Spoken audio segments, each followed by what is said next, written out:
For the second time in history, and for the first time since 2008, 4 number 1 seeds will meet in San Antonio for the 2025 Final Four.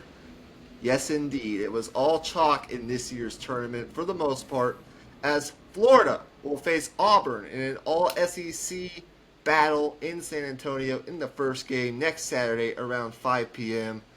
And then Duke and Houston. Kelvin Sampson, older guy, against the youngest coach in the Final Four, John Shire and Cooper Flagg. And what might be Duke's best team under John Shire will meet in a battle of heavyweights in San Antonio, and the winner of those two matchups will meet on Monday night, a week from tomorrow, for the national championship. As we wind down this college basketball season, I'm very excited for the Final Four. I know a lot of people wanted Cinderella. Didn't necessarily happen this year, but I warned you guys on our March Madness special bracket prediction episode a couple weeks ago before the tournament when I said this happened 2008. It's the only time it's happened. The Final Four was in San Antonio. The games were played on April 5th and April 7th. This year, 4 number 1 seeds, Final Fours in San Antonio. The games are going to be happening April 5th and April 7th. It's a little bit of deja vu. Only the second time this shit has happened. And get this. If Texas women and the USC women win tomorrow, it'll be all number 1 seeds, men's and women's. And that's never happened before in the Final Four. So hopefully the Texas women can take care of business tomorrow against the Horny Frogs of Texas Christian University, TCU, an old Big 12 foe. And then UConn probably poses the most threat, I think, to a number 1 seed, as Juju Watkins is out for USC.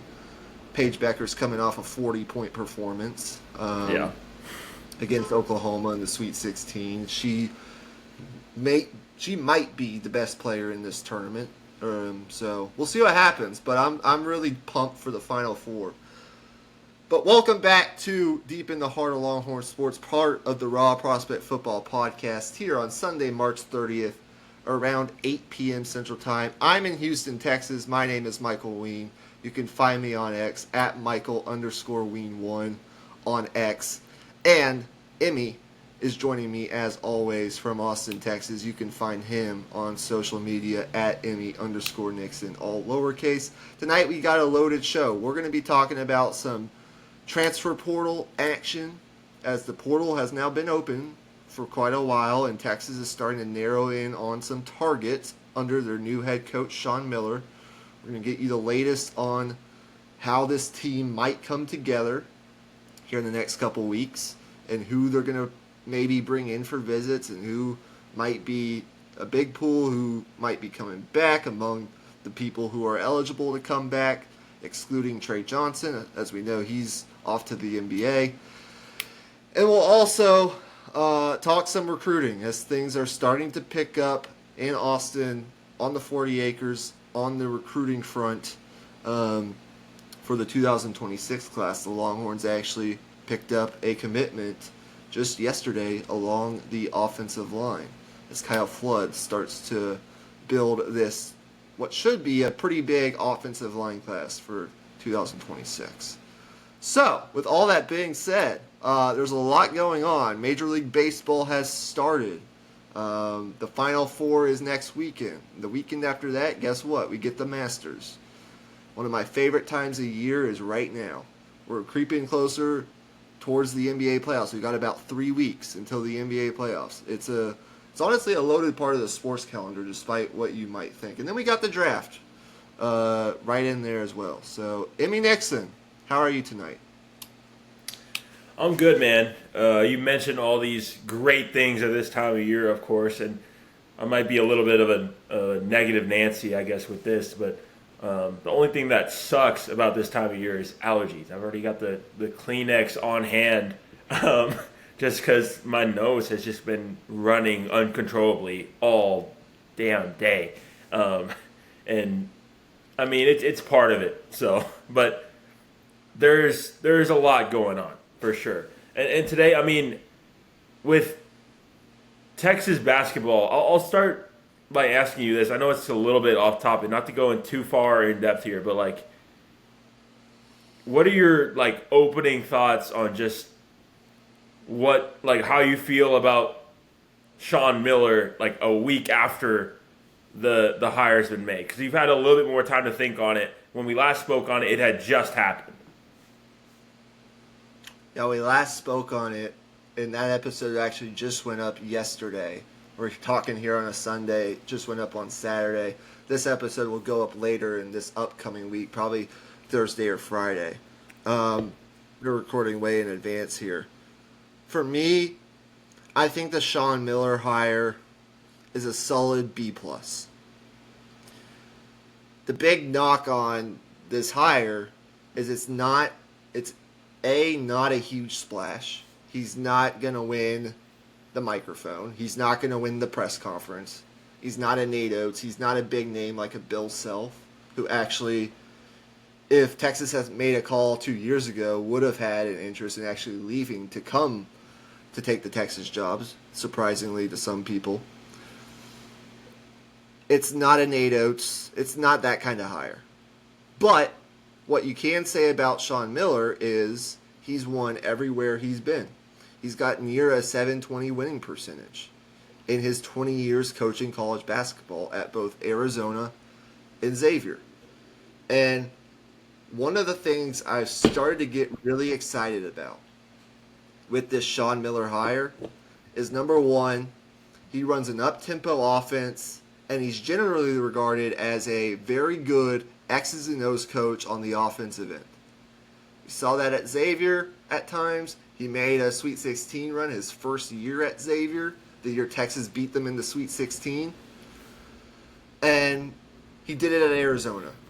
And then number two, he recruits internationally.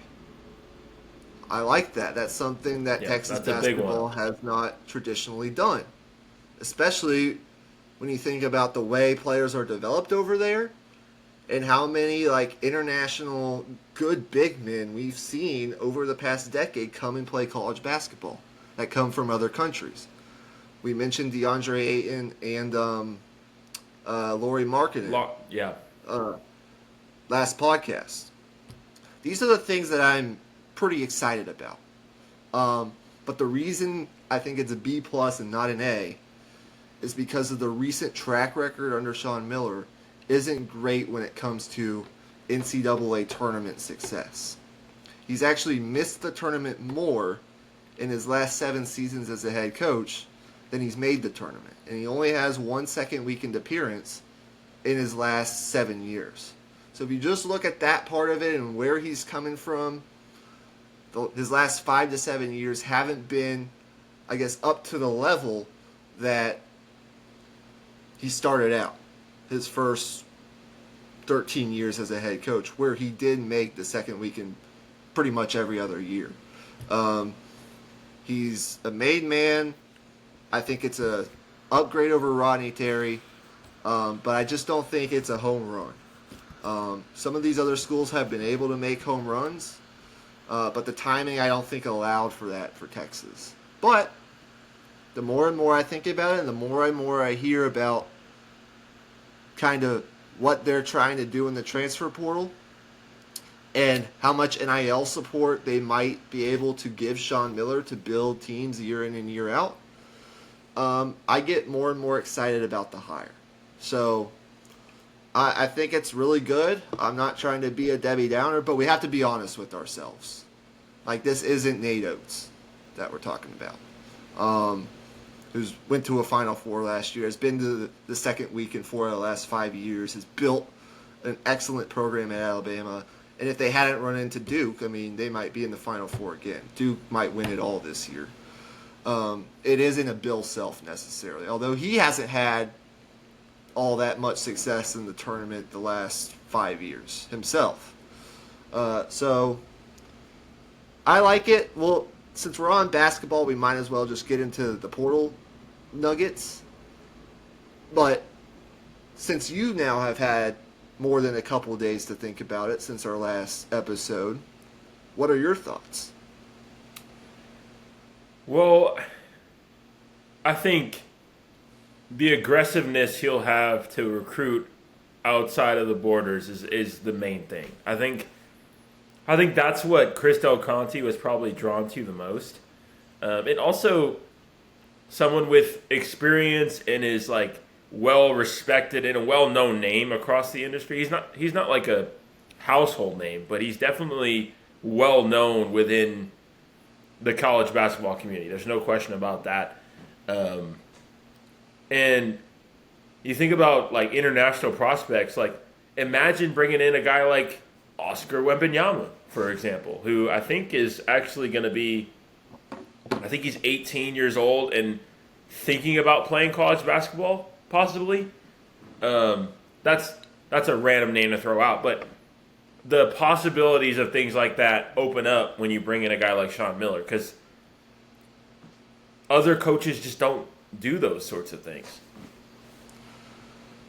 One of the more important things for Sean Miller is going to be, number one, putting together his staff.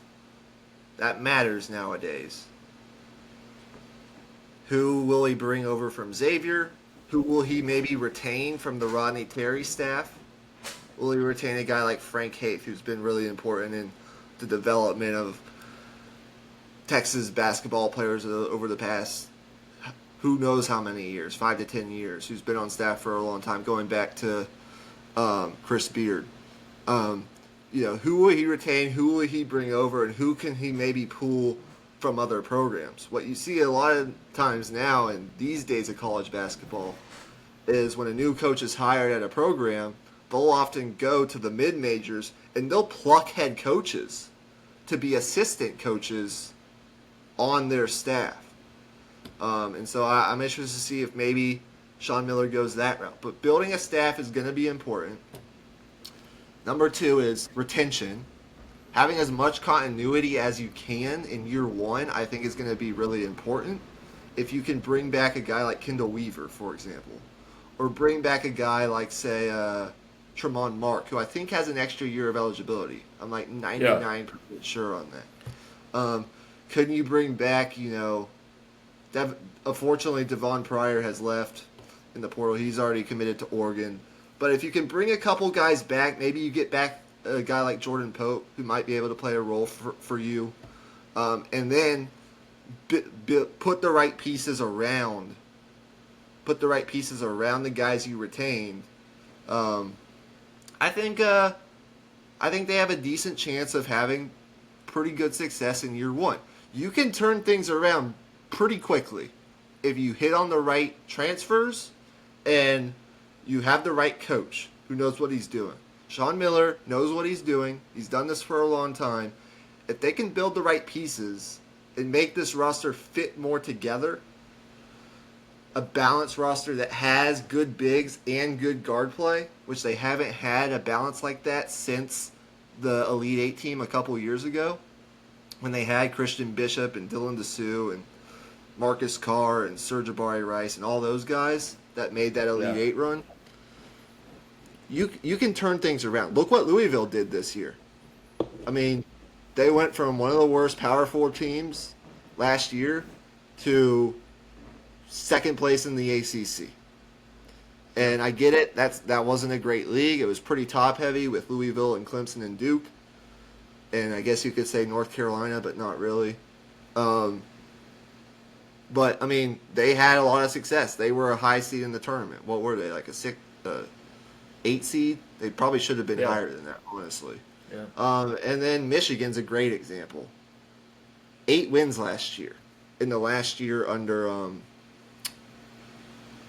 God, what is his name?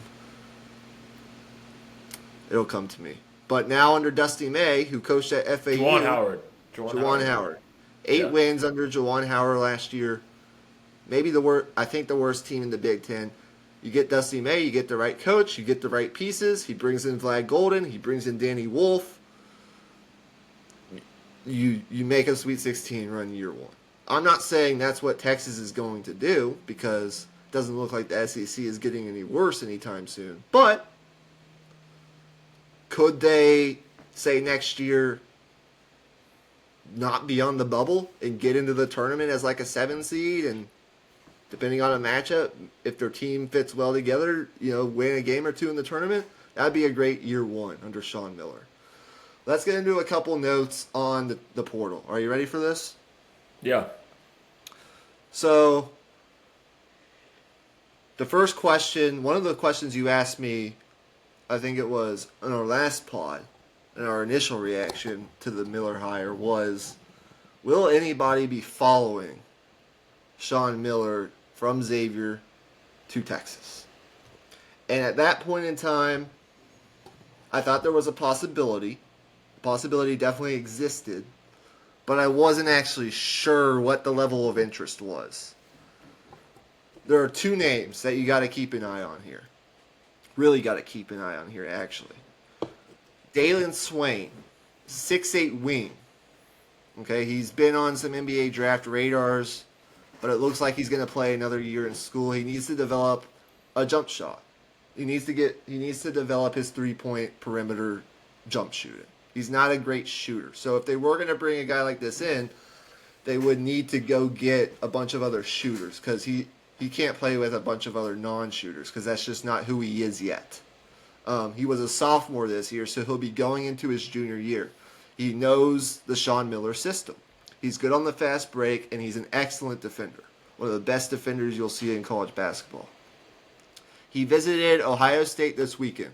He's from Columbus, Ohio. So he visited Ohio State. He's got interest in Ohio State. This is a good player. This would be a massive get for Texas to start off their team building process. They need a replacement for Devon Pryor, and he could be a guy that easily replaces Devon Pryor's production. But he's going to visit Texas actually early this week. I don't know the exact date, but it'll either be tomorrow or Tuesday. He's visiting Texas. I think it's a good sign. We'll see where the NIL lands and all that stuff. Of course, things can change on a whim with 18-year-olds, 19-year-olds. They can change their mind like that. But the fact that he got out of the Ohio State visit in his hometown uncommitted and now is coming to Texas to take a visit with his coach, Sean Miller, is a good sign to me. I'm not saying 100% he's going to commit, but I think it's a good sign. So he's actually visiting either tomorrow or Tuesday. I don't know the exact day, but I keep an eye on Dailyn Swain. He would be a really good get for Texas. And then the other name that you got to keep an eye on from Xavier is Ryan Conwell. He was their shooting guard, point guard, combo guard. Kind of played a similar role for them as Trey Johnson did this year for Texas. Now, he's not Trey Johnson. He's not going to be a top 5 pick in the NBA draft. He's not that good. But he is good. And he's that kind of like microwave scorer that could be a instant like injection of offense, for this Texas team next year. Good 3-point shooter. He actually pairs really well with Dailyn Swain because he's an excellent shooter. Dailyn Swain is not. So he kind of complements for that. He's going to visit as well, which I think is a good sign. But there's not quite as much confidence that he's going to end up a Longhorn. It's possible, but he's got a bunch of other schools throwing money at him. Illinois, for example, is really interested in him. They got to replace Kylan Boswell, their point guard from this year. They have more money to spend on the basketball front than Texas does. There are these kinds of programs that want Ryan Conwell because he's a good player. But the fact that Texas is going to get a visit as of right now, I mean, you'd rather get a visit than not, right? So I think it's possible Texas could get both of these guys. But if I had to say right now, I feel pretty damn confident they're going to get Dailyn Swain. And I say it's probably 50-50 on Ryan Conwell. Those are the two main names you got to keep an eye on from Xavier. We'll get into a couple other names here in a second, but I want to hear your thoughts on those two guys and just like overall bringing over those guys from Xavier. What you think about that? Um, I like the idea of bringing both those guys in. I mean, as many guys you can bring in from Xavier, I think the better. Just because um, it's not going to be,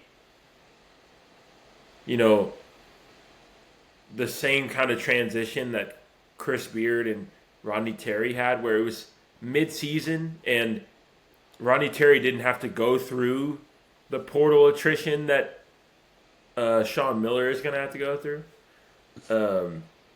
So bringing in guys that Miller is familiar with and that are going to be an extension of the coaching staff, that's going to be huge. I mean, that's I feel like that's not even talked about enough. Like guys that are going to know the system and can be basically an on-court coach for you when they're on the floor. Yep. That's invaluable. Absolutely, I would agree. It would give Texas even more continuity. At least those players with the coaching staff, like you talked about, and they're good players. Those are players that can absolutely hang in the SEC. And they played in the Big East. I mean, the Big East is an excellent conference for the most part. Oh yeah. So, a couple other names that you want to keep an eye on. And we'll talk more about some bigger fish. And then we'll see where things go with ancillary pieces that Texas is also looking at here. There aren't a whole lot of 7-footers that walk this earth, right? Most of the big athletic 7-footers, not all of them, but there are. If you're big, athletic, and 7 feet tall and can shoot, it's likely you're playing basketball at a pretty high level. San Diego State's a good program. We all know that. They made a Final Four run a couple years ago. They've always been a big part of the Mountain West Conference. They're a really good program. This is the name for you guys. Magoon Guath. Magoon Guath is the name. Magoon. There aren't a whole lot of 7-footers walking the earth. There aren't a whole lot of athletic 7-footers that can shoot walking the earth. And there aren't a lot of 7-footers walking the earth that can shoot, dribble, block shots, and are named Magoon. In fact, this is probably the only one that you're going to find. But Magoon Guath was a center for San Diego State this past year. He's a redshirt sophomore, or he will be a redshirt sophomore. He's actually a freshman this past year. And as a freshman, as a 7-footer, 7 foot, 195, 200 pounds, he won Mountain West Defensive Player of the Year, as well as Conference Rookie of the Year. He's a hot commodity in the portal. This guy's pretty damn good. Averaged 8.5 points, 5.2 rebounds, and 2.5 blocks per game. He's an excellent rim defender. He would be a huge get for the Longhorns, as he would give them something they have not had in a while. Top-notch defensive rim protector and a rim runner. Just a centerpiece. And a guy that can actually shoot. He hit 37.8% on spot-up threes last year. So he can also stretch the floor a little bit. He's really good. True shooting percentage, 57.1%. He's not a flamethrower on offense. He's not going to be a guy like Janai Broom or maybe a Ryan Kalkbrenner that's going to go out there and average, 18 and 10. But if they could get him, he could give you a double-double every night, I think, in the SEC. He would be a massive get, but there are other schools that are, of course, pursuing him. Michigan, Baylor, Arkansas. It's going to take an NIL bag to land this kid. And we'll see where that goes. But Texas is in the mix. So you'd rather be in the mix than not, right? So any thoughts on that?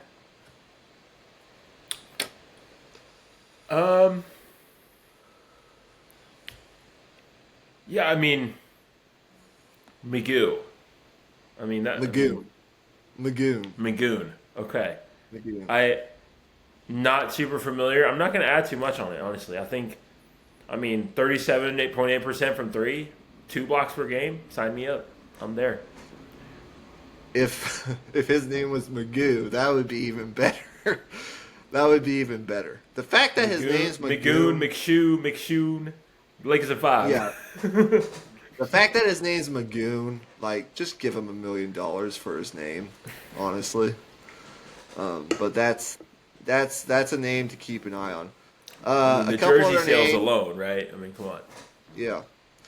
Bryce Lindsey is another name to keep an eye on. He is a guard from James Madison, who averaged 13.5 points this past year and shot 41% from beyond the arc. He's a 6'3", 200-pound guard. He's got top-notch shooting ability. He's more of a sharpshooter. So if Texas wants some shooting, he's a guy that they're looking into. He earned All Sun Belt as well as Conference Rookie of the Year. So he's another kind of mid-major target on the guard side of things that Texas is looking into. But Kentucky's looking at him. What does that tell you? I mean, the guy's pretty damn good. Auburn's looking at him. Ole Miss is looking at him. So don't get it mixed up. Just because he's from James Madison, like, SEC teams want this guy. So that speaks for itself. And then there are a couple other names. We can go over them all day. But things are starting to materialize a little bit in the transfer portal for the Longhorns. And I think by the time we talk next on this podcast, there will be probably a couple of names already on the roster. Maybe one or both of the Xavier guys that we talked about. If they could get Magoon Guath, that would be huge. Even a guy like Bryce Lindsey would be incredible. And there are other names that they're looking at. Langston Love, guard from Baylor. He entered the portal. Texas is taking a look at him.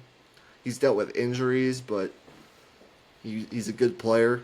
There are other guys that are in the portal. There are a bunch of guys that actually Texas is looking into. But if we went over all of them, we would be here for the next hour, and we wouldn't even get to football or recruiting or any of our other stuff. So, any last thoughts on basketball for right now?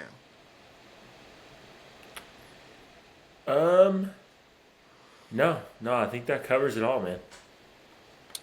I did want to actually, real fast, before we get to recruiting, give a quick shout out and talk a little bit about Texas women's basketball. Is that okay with you? Yeah. From what you've seen so far in the tournament, what impresses you most about this Texas women's team? Because you talked last on our last episode how much you really liked watching them. What stands out to you when you watch Texas women? Well, I think how well coached they are stands out. I think. The athleticism for sure is there. Like just all over the floor, you see like the collective wingspan of all the players on the floor is pretty nuts. They're like the deflections on defense, the blocks. They're making their presence felt every single possession, and the other team's having to fight tooth and nail just to get an inch, let alone get a shot off. So, and then that's not even, speaking on the offense, which is like, tough shot making, ball movement, all of it. It's just top-notch stuff. They beat Tennessee 67-59 yesterday to get to the Elite Eight. This is their third straight Elite Eight, but they have yet to get over the hump and get to the Final Four. Hopefully they can do that tomorrow against those damn Horned Frogs. Texas has been a team this year that even though they have shot makers, they have Madison Booker, they have Rory Harmon, they have Jordan Lee, who's been a great freshman. They've got fair share of shot makers, and they've got post players too. They can throw it into the post to someone like goodness, what is her name? God, I'm blanking on it. Shit. It'll come to me in a minute. Uh, they can throw it in the post and they can score. That's the point. Uh, Yeah. the one thing I'll say, a couple things I'll say, if they want to beat TCU, if they want to ensure that they beat TCU tomorrow, and if they want to like give South Carolina a game in the Final Four, because in 2 of the 3 games they played South Carolina, it hasn't gone so great. South Carolina accounts for 2 of their 3 losses this year. But in the other game, they actually did beat South Carolina. So we know they're capable of giving them a game and beating them if they do get to the Final Four. But they got to get past TCU first. There's no looking ahead. Tennessee, the full court press yesterday really gave Texas some issues. Texas isn't a fast-paced team. And they don't shoot a ton of threes. They have a couple who can knock them down, but they're not the. They shoot a pretty good percentage from 3, but they're actually one of the lowest volume 3-point shooting teams in women's college basketball. They don't shoot a lot of threes, and they're not a high possession team. They're a defense first. We're going to shut you down, and then we're going to use our weapons on offense to just keep you at arm's distance the entire game. And once we get a lead on you, you're done because you're not going to score very much on our half court defense because they're one of the best half court defenses in women's college basketball. But full court pressure has been a struggle for this Texas team, even though they have some great guards, Madison Booker, Rory Harmon, the list goes on and on. Brianna Preston has been really good for them as well. 14 turnovers, though, yesterday against Tennessee. That's not going to cut it against South Carolina. If you do that against South Carolina, you will get your asses run off the court. That's something I worry about. And then if someone like Madison Booker has an off game, who's going to step up? Is it going to be Rory Harmon? Is it going to be Brianna Preston, who's a younger player? Is it going to be a Jordan Lee? Like, do they have enough to hang with South Carolina, who has 4 or 5 of those, you know, a UConn who has 4 or 5 of those options to go to get a bucket. Yeah. So I like Texas's chances tomorrow, but then they're going to run into the beast, which is South Carolina. And we'll see how that ends up if they get there. The one thing I will say, though, is, in my opinion, I hate to call it a failure. I hate to call the season a failure if they don't end up winning tomorrow and they fall short of the Final Four again. But I think this is Vic Schaefer's 4th or 5th year in the program. And they've been really good. Been one of the top women's college basketball programs. Once you get past like UConn and South Carolina, they're in that next tier. Yeah. In LSU. But it would just feel kind of empty. You know what I mean? Like, you win all these games. You set the bar super high. You were number 1 in the country for a long time. You have all these great players. And just to fall short again, it just feels kind of empty. So I think tomorrow's a really important game. And I think it'd be a massive win for the program to get over that hump and finally get to the Final Four. And then once you get to the Final Four, I mean, you throw the ball up and shit happens. Like, you're going to play another great team there. You're going to play the dynasty that is Dawn Staley in South Carolina. So at that point, I don't like to play like underdog very often as a Texas Longhorn fan, but you are the underdog in that game. You just are. So you can kind of play with a little bit of house money, and you're in the Final Four. You've set a new benchmark for the program under Vic Schaefer. So I just hope they win tomorrow, because if they don't, I don't know what your thoughts on it are, but it would feel like a really good season but eventually it feels like they need to break through. And they're more talented than TCU. I just feel like they need to win tomorrow. What are your thoughts on all that before we move on to recruiting? No, you're 100% right. Like, it's the toughest spot to be in sports, to have multiple high-level seasons in a row, build up those expectations, and then repeatedly fall short in whatever your version of the postseason is. It's one of the toughest spots to be in sports because you're already really good, but how do you get from really good to Great. the best to great? Yeah. Like that's the toughest leap to make. So this is the big game to get the monkey off their back for sure. It's one of the things that I don't know how great of an analogy this is, but I kind of would have likened it to the Buffalo Bills in the NFL. Yeah, or even the Ravens. For this particular tournament, like if they don't get past TCU, it just kind of feels like they're really, really good. They're one of the best regular season teams. They've been one of the best regular season teams for the last like half decade under Vic Schaefer. I think this is his fourth or fifth year, whatever it is. Something like that, yeah. And they just haven't been able to get over it would feel a little bit like that.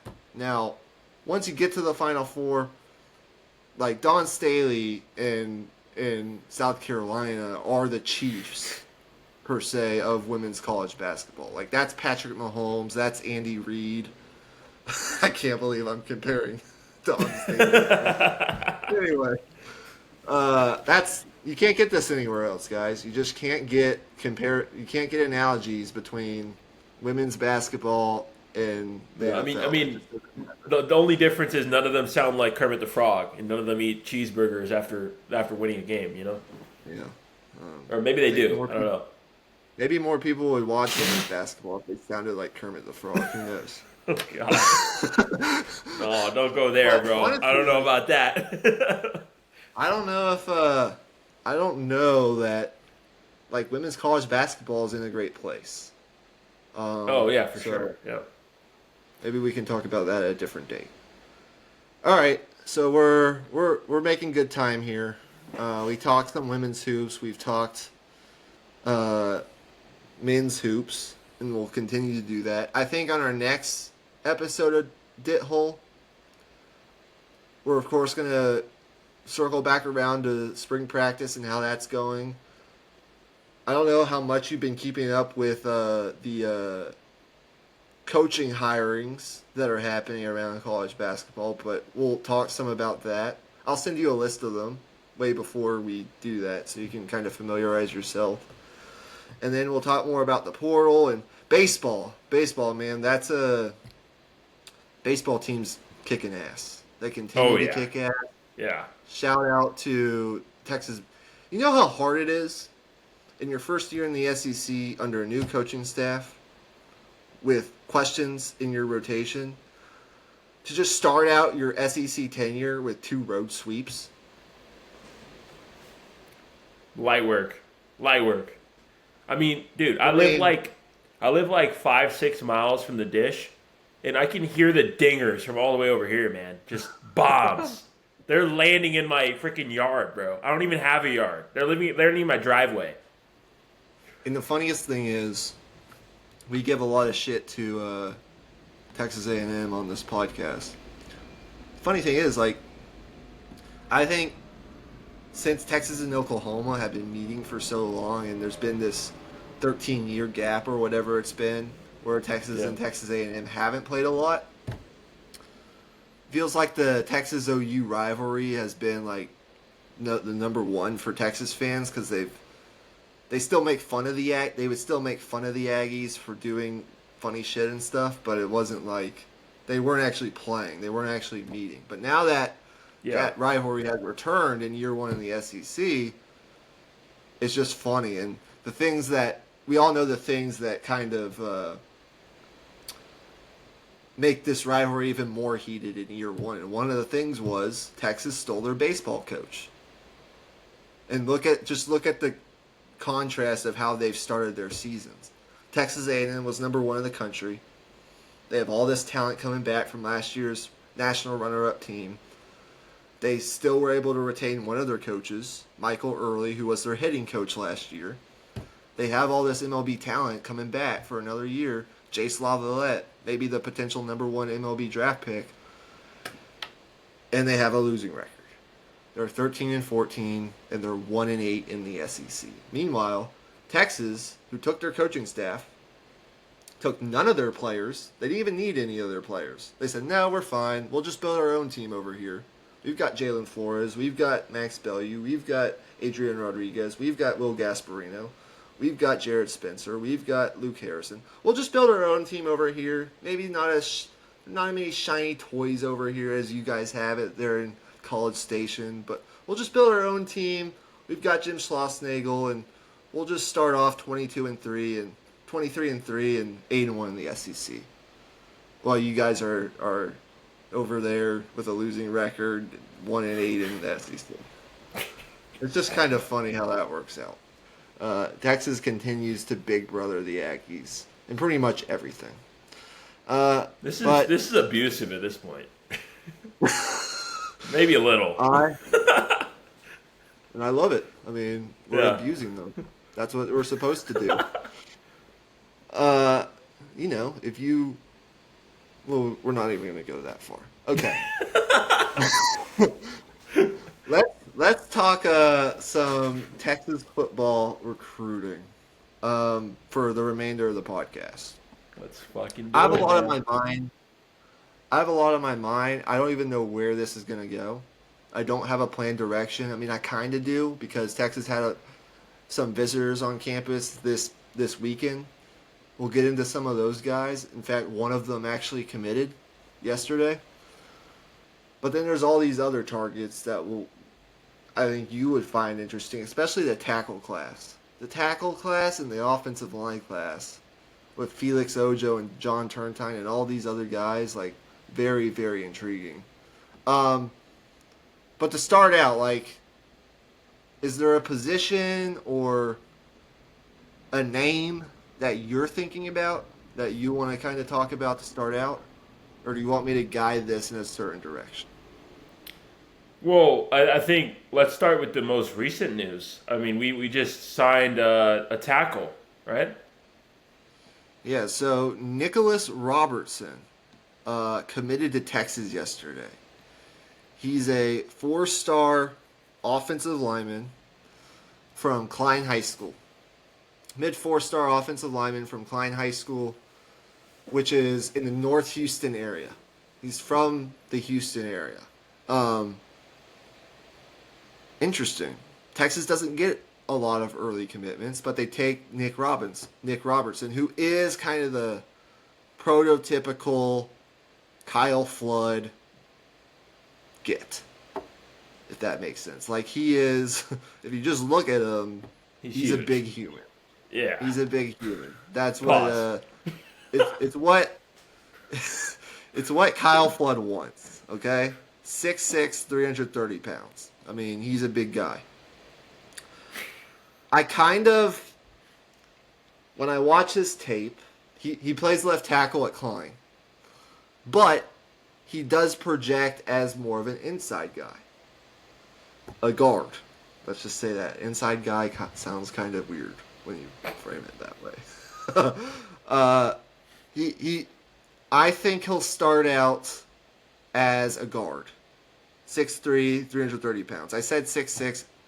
I misread that. He's 6'3", 330 pounds. I don't know if he has the size to be a tackle.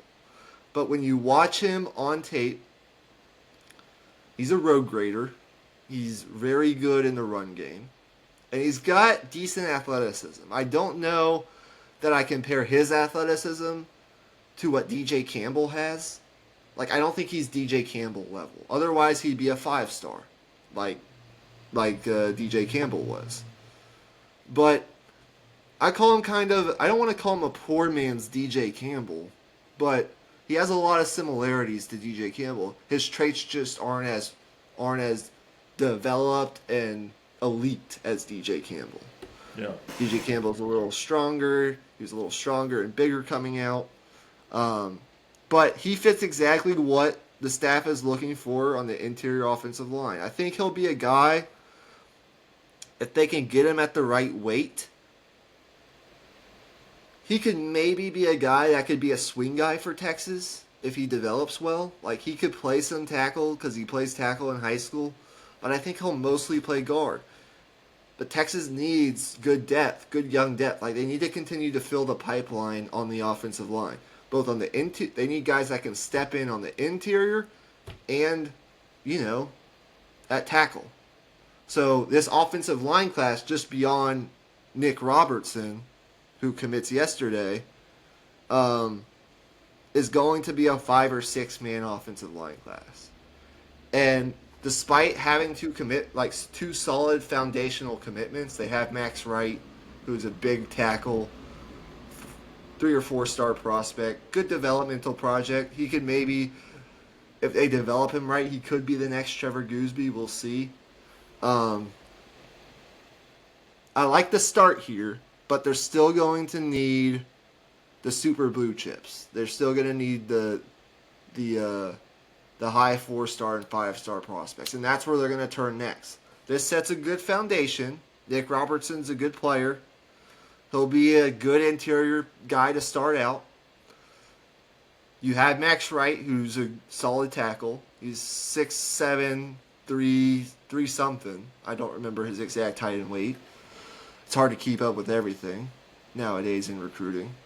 But he's a big guy. He's like, these are solid players, but the rates the past 20 years, 5-star prospects at the high major college football level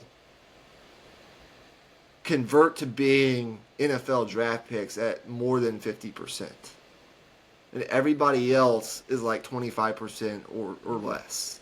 Like, the difference between a 5-star, high 4-star and the rates of hitting and getting to being a drafted NFL player and maybe a mid, low 4-star or 3-star, and those guys being NFL players, is drastic.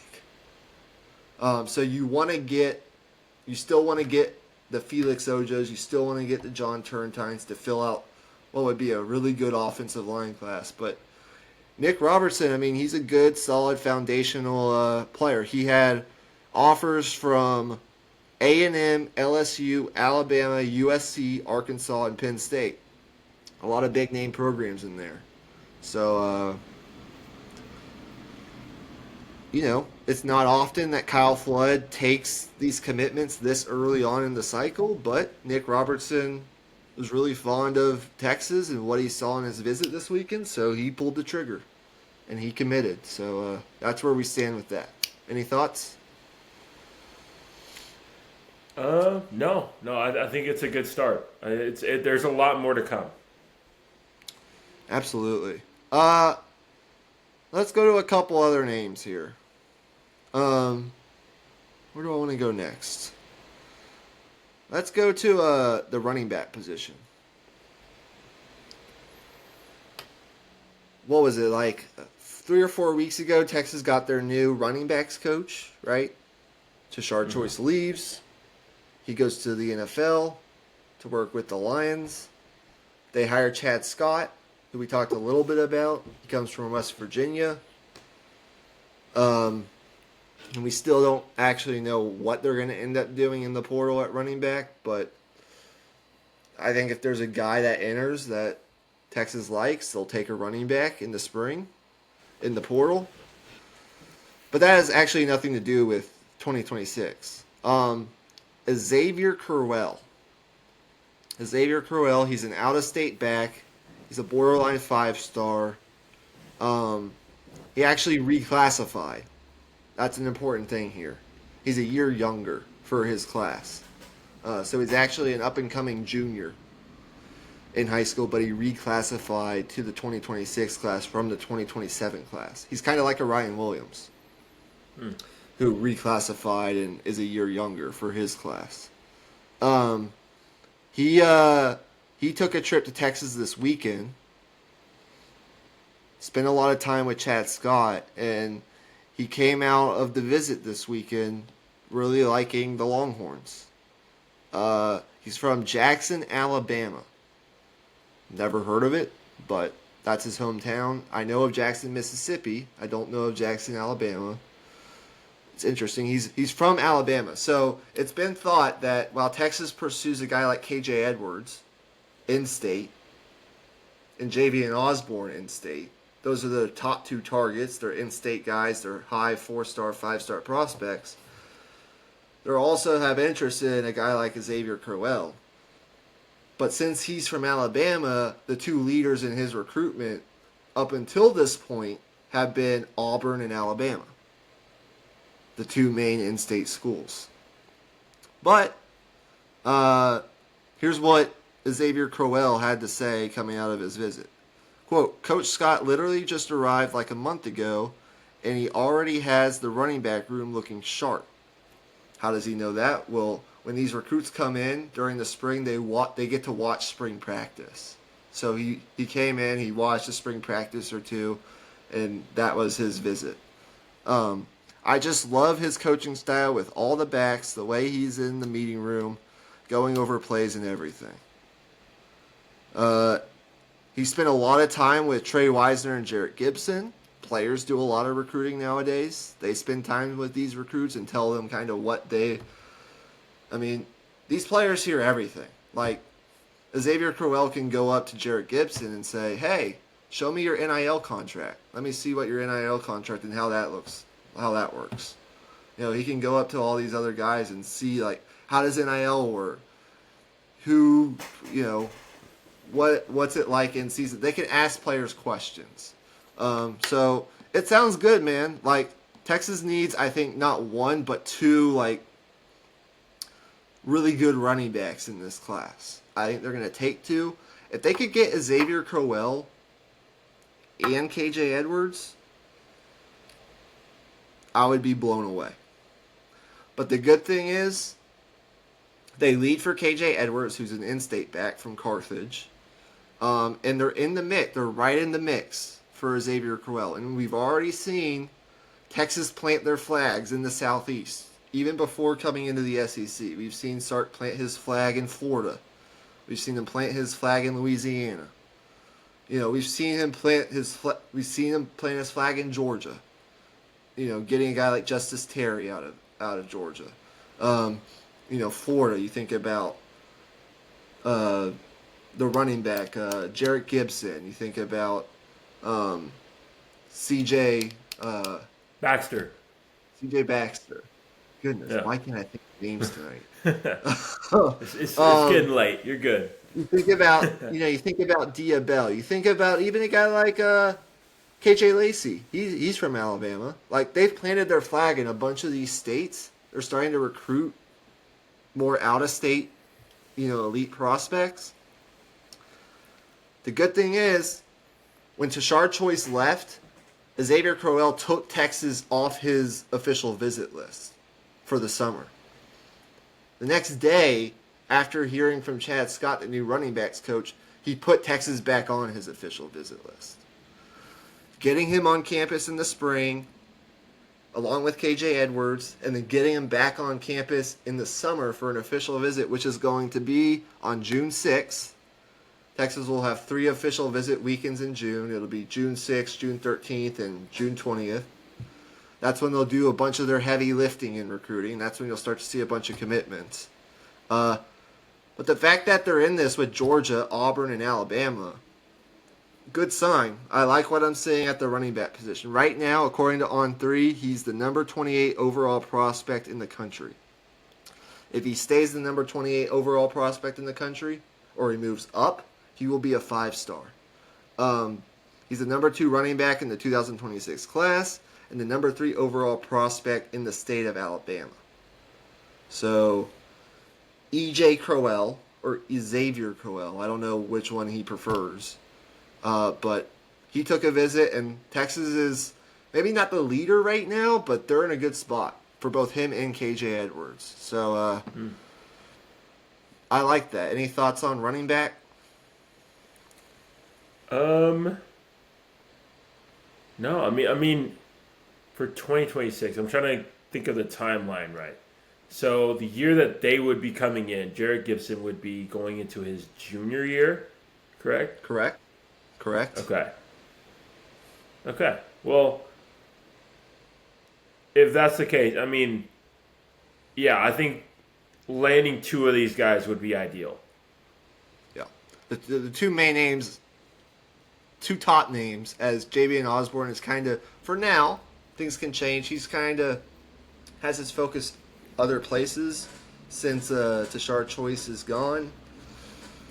They still have their options there. A couple other names before we get out of here tonight. Booby Feaster. I mentioned this name last episode, I think. Or maybe one of the past episodes. He's a big wide receiver name in this 2026 class. His name's Ethan. His real name's Ethan. I don't know where he got the nickname Booby. I need to probably do some more digging on that and find out where that came from. But his name's Booby Feaster, okay? Texas could have a wide receiver, a freshman coming in named Booby. That would be fun. Anyways, he came in for a spring visit this weekend as well. He's another reclassified prospect. He reclassified from 2027 to 2026. I don't know why so many guys are doing it nowadays, but every year you see more and more like reclassifications. He's from DeSoto in Texas, so he's an in-state prospect, same high school as Jonte Cook. Now, when you think about the trajectory of Jonte Cook, I don't know, but hopefully Booby Feaster has better wits about him. He hadn't so far been super hot on Texas. Like, he has other schools that are at the top of his list currently. Schools such as Texas A&M, schools such as LSU. Those are kind of the two leaders right now, Texas A&M and LSU. He just took a visit to A&M, I think it was last week.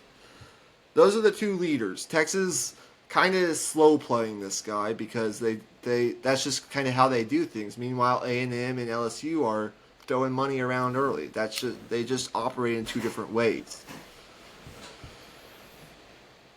Booby Feaster right now is set to see Miami May 20th through June 2nd. He's going to see, so Miami May 30th, USC June 6th, Texas A&M June 30th, and LSU June 20th. Interesting thing about this, though, is after this weekend's visit, he said he's looking to replace his Miami official visit with a Texas official visit. That's a good sign. He's another high, super blue chip kind of prospect. Sounds like he had a very good visit this weekend. He's also maybe considering Alabama. But he's one of the better receivers in this class. I don't know if he'll be a 5-star, but he'll be a super blue chip. And the fact that he's looking at maybe taking a Texas official visit after this visit is a good sign. He's one of the bigger names in the class. So that's good. We got Booby Feaster at the wide receiver position. He took a visit. E.J. Crowell from Alabama, the running back, he took a visit. They got a commitment this weekend from another offensive lineman. There's a lot more there. We've talked about Diabell a little bit over the last couple episodes. He still remains firm in his commitment. I think he was in over the weekend as well. He continues to be on the camp circuit and look really good, and he just got his 5th star, so he remains committed despite a lot of these other schools still coming after him and trying to recruit him. He's locked into the Longhorns since committing last July. Texas doesn't have the volume of commitments right now. They're not high on recruiting rankings right now. Like, they're not high on those lists. But this is how they do things. And I think it's going to take a year where they don't do as well, they don't finish in the top 5, for them to really change their ways. Because this has worked for them. This has landed them 4 top 5 classes and a top class last year. They were the top overall class in every single recruiting service that you can name. ESPN, On3, Rivals, and 24/7. Number 1 class, number 1 class, number 1 class, number 1 class. So until Texas and Steve Sarkisian has a year where slow playing these recruits and doing most of their work later on in the process rather than in February and March, until that doesn't work for them anymore, they're going to continue to do this because it's proven to work. And so A&M and LSU and whoever else, Baylor, whoever else, Arkansas, Ole Miss, they can have all their commitments now. That's fine. Sark will just flip them, like he did with Justice Terry and a bunch of other prospects later on in the fall. That's just what he does. So, while we don't have the volume of commitments right now, there are going to be lots of official visitors over the next couple weeks. You might see a couple more commitments, maybe. If they happen, we'll talk about them. But we'll continue to talk about the visitors. Felix Ojo and John Turntine are the big storylines. The 2 5-star offensive linemen, 2 tackle prospects.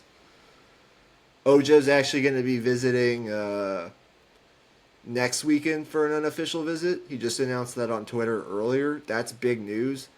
Texas leads for that guy. He is maybe the best offensive lineman in the country. I think he's better than John Turntine. 4 months ago, I wouldn't have said that, but Ojo is 6'7". He's just a pot of gold. He is. You got to go watch him if you haven't already. If you're a football nerd and you like offensive line and offensive tackles, that guy's going to be a starting left tackle for somebody in the NFL when we get to 2029 or whatever his draft class will be.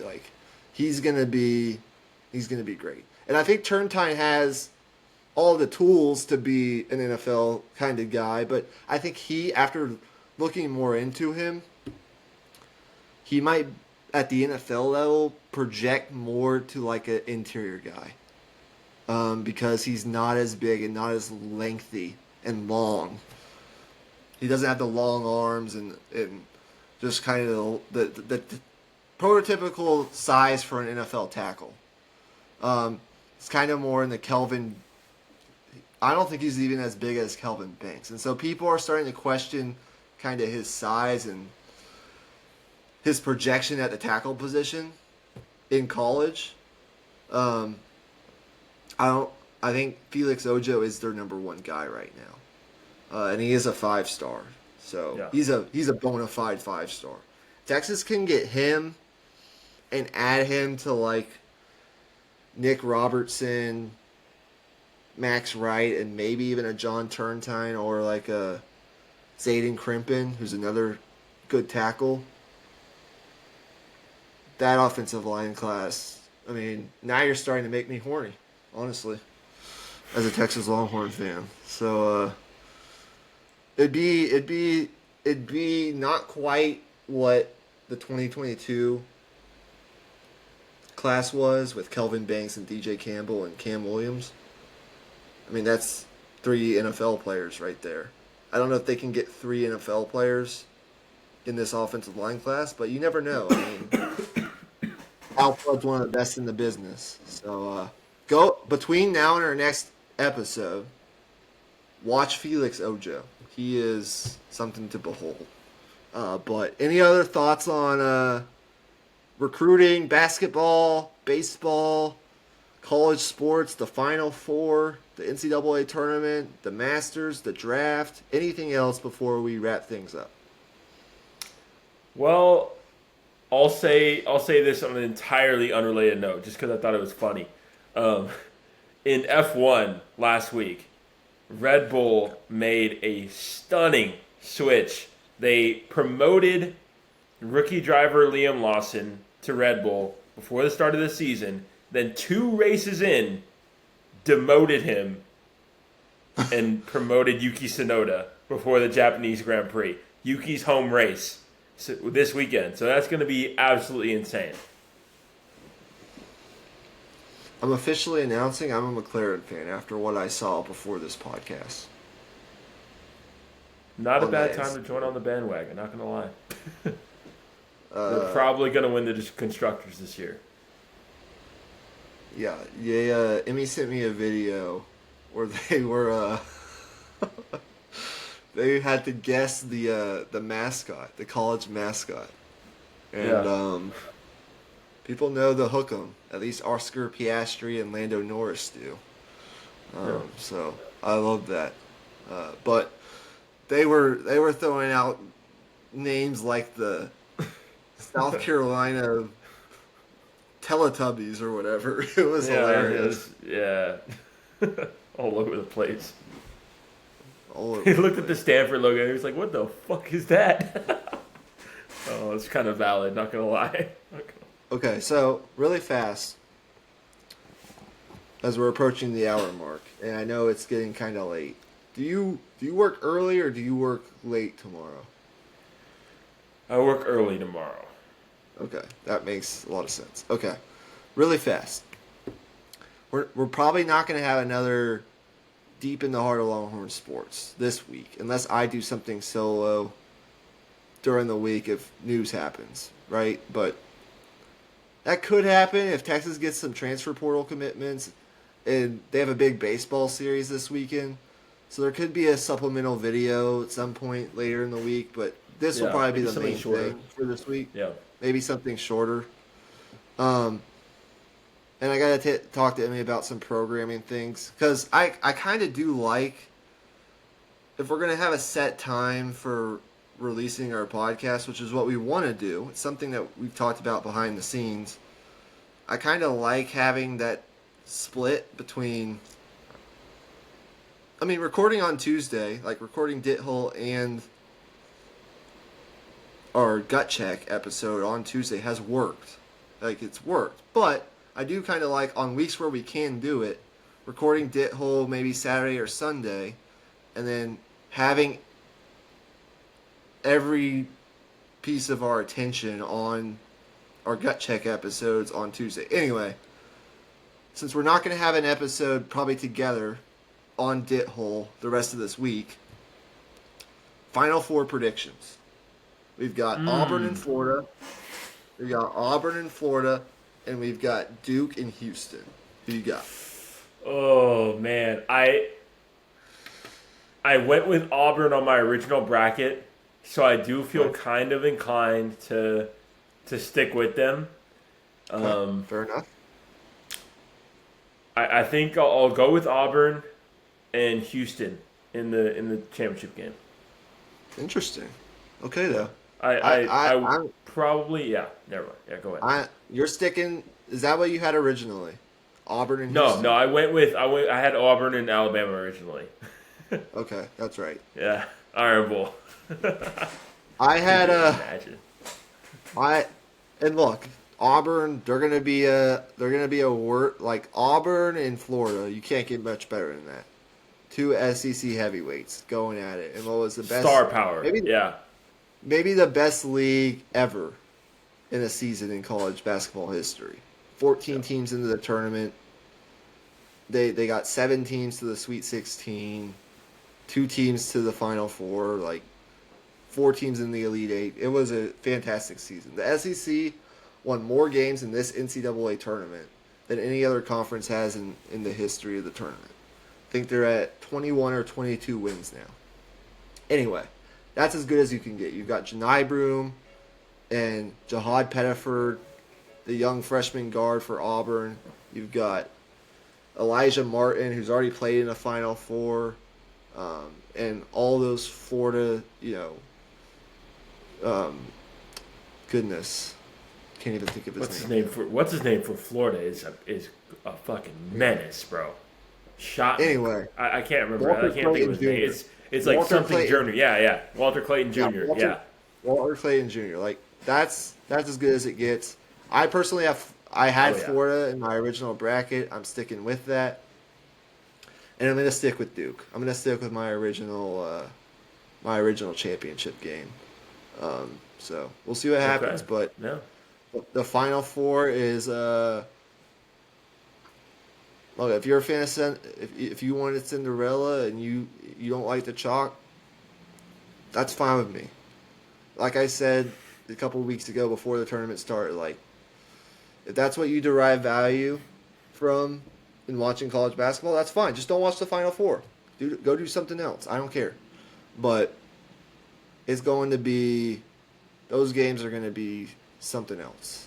There's a ton It's of like that NBA one. talent on the It's like court. that one meme from the Holes movie. I'm tired of this, Grandpa. That's too damn bad. That's too damn bad. You keep digging. But the more and more I do think about it, I might. I did pick Florida to win it all. I don't know. This Duke team just has a Yukon feel to them. Like they're destroying everybody they play. Anyway, we'll see what happens. No. And Cooper Flag is something else. Are That's we gonna do it. guaranteed to get a first time national champion head coach? Ooh, are we? I'm pretty sure. Bruce Pearl hasn't. Unless John Shire hasn't. has Samson got one? Sampson hasn't. Who's the other one we're forgetting? Florida? Oh, yeah, Todd Golden hasn't. Yeah, we are guaranteed a first-time national championship head coach. Now, All right. two of the guys have been to the Final Four already. Sampson has 2021, and of course, Bruce Pearl did in 2019 with Auburn. Todd Golden, though, and John Shire, both in their 30 years at their respective schools, have not. And so that's something else. All right, well, enjoy the Final Four. Keep an eye out for news in the Texas basketball roster building world this week, as they're going to have visitors on campus and probably some commitments. They'll start to build out next year's team, which is exciting. If you're a fan of the baseball side of things, big series this weekend against Georgia. Given the results of the weekend, I think Texas has a good chance to move into the top 5. And so that'll be a top 5 series next weekend. Be like number 3 Georgia against number 5 Texas or something like that. Both teams are 23-3, so that'll be a heavyweight battle in Austin at the Dish. I wish I could go, but not going to be able to. I do want to get out there for an SEC series eventually. We'll see when I can do that. And then more notes on spring practice. Again, I might have a shorter episode later this week talking some baseball and some other things. Maybe some spring football, but we'll see about that. Emmy and I will have this episode I think is going to come out Thursday or Friday, and our gut check episode will also be coming out sometime later this week. We're recording that on Tuesday like we always do. So with all that being said, guys, thank you guys for tuning in. We greatly appreciate all of our listeners. Share this with your friends if they do like the Longhorns, or even if they hate the Longhorns. And comment in the comments. Leave your national champion in college basketball, men's and women's. Can the Longhorns bring home the trophy? Can they upset the Gamecocks in the Final Four once they get past TCU? And also, if you're a nerd like myself, and if you somewhat follow recruiting and kind of know what's going on, like Emmy, who do you want to see? Who do you want to see Texas get in this class? Like, what do you want to see Texas do? Do you want to see them land the number 1 class 2 years in a row? That'd be pretty sick, wouldn't it? Yeah. We'll see if they can do that. That's the shit that Georgia and Ohio State and Alabama do. Texas is trying to elevate into that class. And just give us shit if you want. Give us some feedback. We greatly appreciate that as well. For myself, I'm Michael Wein. Again, you can find me at Michael_Wein1 on X. He's Emmy Nixon to my left. at Emmy_Nixon on X. We will be involving more alcohol on our podcast moving forward. Yeah. As you can see, I've got the Hook 'em Horns koozie. So, with all that being said, Hook 'em Horns, have a great week, and peace out. Peace.